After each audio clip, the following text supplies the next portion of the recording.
Connor Williams is most likely, you would assume, out the door. And Tyler Biadasz has shown us, and we talk about this all the time when you're hyped up about a draft pick, is like, just because you drafted somebody doesn't mean they're going to be good. He has been like, meh. Yeah. And it feels like you have a problem there as well while we talk about like the bigger picture stuff with Tyron Smith. Yeah, and obviously Connor Williams is gone because there's going to be a team. It's going to be weird because as bad as he was for us, another team's going to look at him and go, he started for 4 years in the NFL. Yeah. And our guys are so bad. We'll take a dude who started for 4 years on what's considered by, I have no clue, Pro Football Focus, ranking our offensive line as the best in the NFL. They were, final NFL offensive line rankings. Number 1, the Dallas Cowboys. The Cowboys offensive line was back to its best this regular season. That resurgence was driven by the return of some of its best players who missed time with injuries or had seen their play fall off because of them. So, and it goes like this. Tyron gets a 91.9.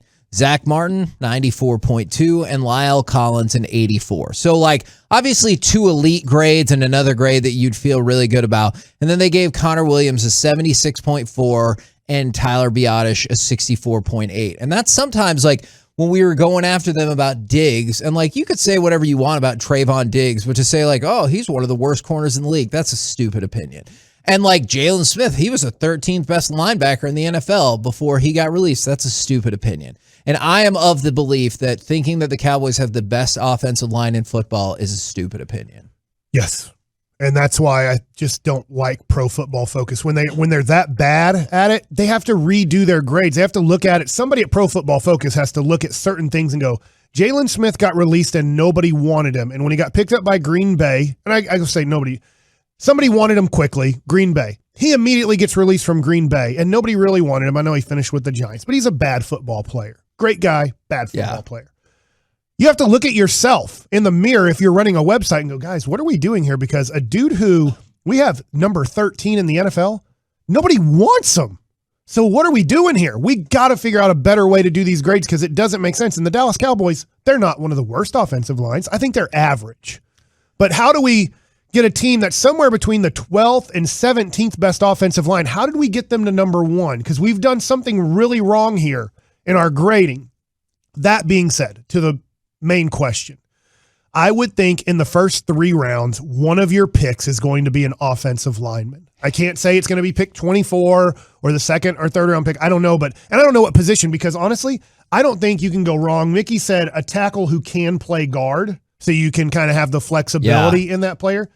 If you find the next Travis Frederick fell to 24, or he's there at 24, or you just need to trade back a little bit like Travis Frederick, you're like, dude, we're not going to find a better center. Then Biadasz is your backup for the next 2 years at center guard. That's not a horrible thing that he moves back to backup. He was a 5th round pick. You did not invest much stock in this guy at all. You're not invested financially. You're not invested through a draft pick with him. I worry about center just because of this. Travis Frederick seemed to make everything work. And I'm not saying Tyron Smith wasn't there and Zach Martin wasn't there, but boy, did Travis Frederick make a major difference in the offensive line when you had a premium center. So I don't know where the premium centers are in this draft. That would be for Dane Brugler and for Biadasz and Kavanaugh and stuff like that. But I would not mind if the Cowboys took their 1st or 2nd round pick on a center and then move Biadasz to a backup position. Now, I will tell you one super positive thing about this offensive line is Connor McGovern is under contract next year at a $1.1 million cap hit.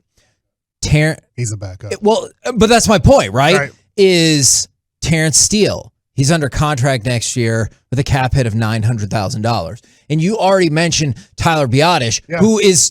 That should be your 3 backups. Yeah, is a nothing cap hit as well. So the good news is if you're looking for... It almost feels like the Mavericks problem, right? Where you have plenty of top 8 to 10 linemen, but how many top 5 linemen do you have? Like, you would always hear that with the Mavs, is like, oh my God, they have the best bench in the league. And I'm like, no, I hear what you're saying, but like, how many other starters do we have? And that's what you feel like the concern is right now, is because let's say that you're going to keep Tyron. Okay, I definitely hear that, but that's like half to 3/4 of the season. So you need a quarter to a half a starter.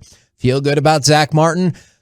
I think they still feel good about Lyle Collins. I understand some of the difficulties that come along with that, but now you're talking about you have to replace 2 other starters, and you need somebody that can at least play half to a quarter of the season as a starter. So you need essentially half a new offensive line. The good news is you'll have depth with cheap backups, but that doesn't solve your problem of who are the starters. And this is my opinion. This is not factual at all. I cannot prove this because this is just quarterback play. I think Aaron Rodgers, back in the day, Peyton Manning, Tom Brady, name a great quarterback. They would be just fine with the offensive line that we had. It wouldn't be great. Yeah. Not saying it would be great. I think Patrick Mahomes plays this year. He's played with a worse offensive line than the Dallas Cowboys have had this year. Yeah. Yet we're not talking right now playoff time. My God, Patrick Mahomes can do nothing because of the offensive line. We watched him in the Super Bowl, and he could do nothing because of all the injuries that they took to that offensive line come Super Bowl time.